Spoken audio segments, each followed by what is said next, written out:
My name is Anna. I am 23 years old. I live in a small city called Riverdale with my father and my younger sister. I work in a small coffee shop in the city center. I like my job because I love meeting people and making coffee. But one morning, something very strange happened.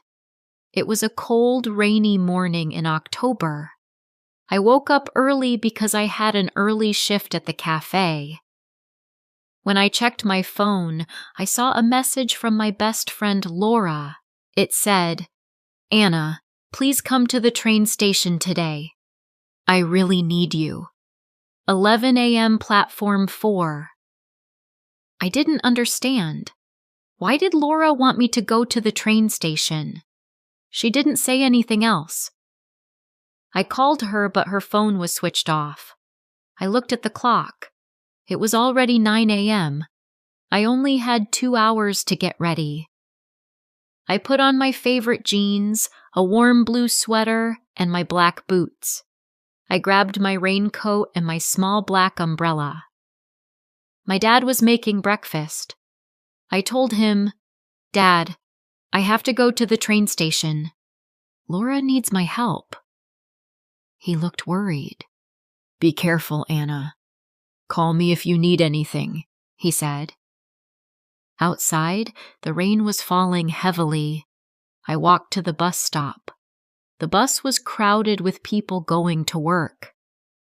I stood near the door and watched the foggy windows and the city streets passing by. After 30 minutes, I reached the train station. It was big and full of people. Everyone was rushing with bags and suitcases. I looked for platform 4, but the signs were not clear. It took me 10 minutes to find it. When I reached, Laura was not there. I waited 10 minutes, then 15, then 20. Still no Laura. I felt worried and confused. Then I saw a young boy sitting alone on a bench. He looked sad. I walked to him and said, "Hey, are you okay?" He looked up.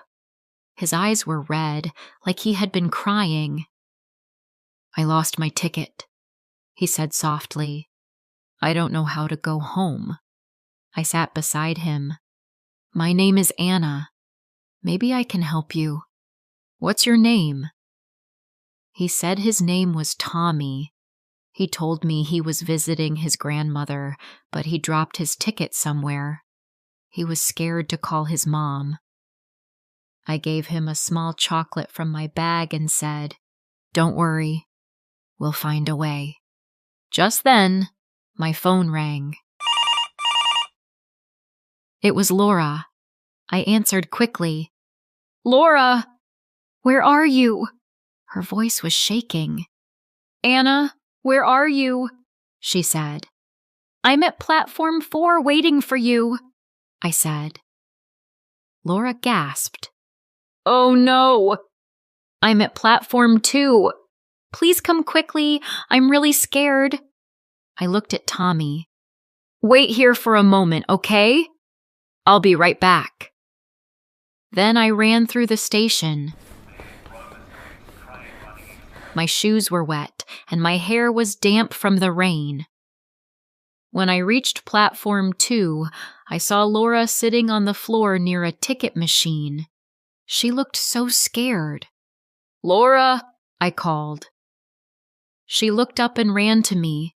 She hugged me tightly. "Anna, I didn't know who to call. I was so scared," she said. "What happened?" I asked. She whispered, "I think someone is following me." My heart started to beat fast. "Who? Why would someone follow you?" I said. "I don't know," she said. "I saw a man on my bus. He kept looking at me. When I got down, he got down too. Now he's here somewhere." I looked around. Many people were walking by. Then Laura pointed slowly toward the small cafe. "That's him," she whispered. I saw a man in a dark green jacket and a black cap. He was pretending to look at his phone. I said, "Stay here. I'll go talk to him." But when I stepped forward, the man looked at us and quickly walked away. We watched him disappear into the crowd. Laura said, "Do you believe me now?" I nodded. "Yes. Let's go tell the station security." We went to the help desk and told a kind lady everything. She called a security guard. The guard listened carefully and said, "Don't worry. We'll check the cameras." Laura looked calmer now. She squeezed my hand. "Thank you, Anna. I don't know what I would do without you." I smiled. "Next time, send me the right platform." We both laughed a little, but I was still worried inside. Then I remembered Tommy, the little boy. I told Laura, I need to help someone else too. We went back to platform 4 and found Tommy still sitting there with his small bag. Laura sat beside him while I went to the ticket counter. I told the lady what happened. She said she would call Tommy's mother. When his mom arrived, she hugged Tommy tightly. She thanked us again and again. I felt warm inside. It felt good to help. When we left the station, it was still raining. Laura and I shared my umbrella and walked to a small cafe nearby.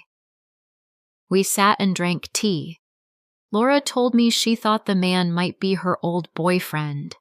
He was angry when she left him. I said, "Don't worry. You're safe now. If he tries again, we'll call the police." Laura smiled weakly. "You're my best friend, Anna." I said, "Always."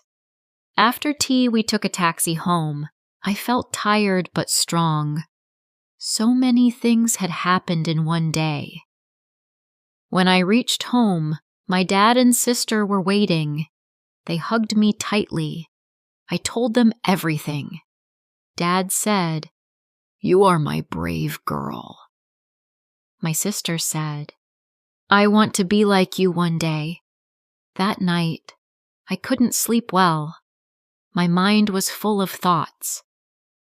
But I knew one thing. I was not alone. I had my family. I had my best friend. And I had a kind heart that liked to help people. A week later, I was making coffee at the shop when someone called my name. I turned and saw Tommy and his mother. They brought me a box of homemade cookies. They said, "Thank you for helping us." I felt so happy. That day, I understood something important. Sometimes scary things happen, but if we stay brave and kind, we can face anything, together. Have you ever helped someone in need? Tell me in the comments.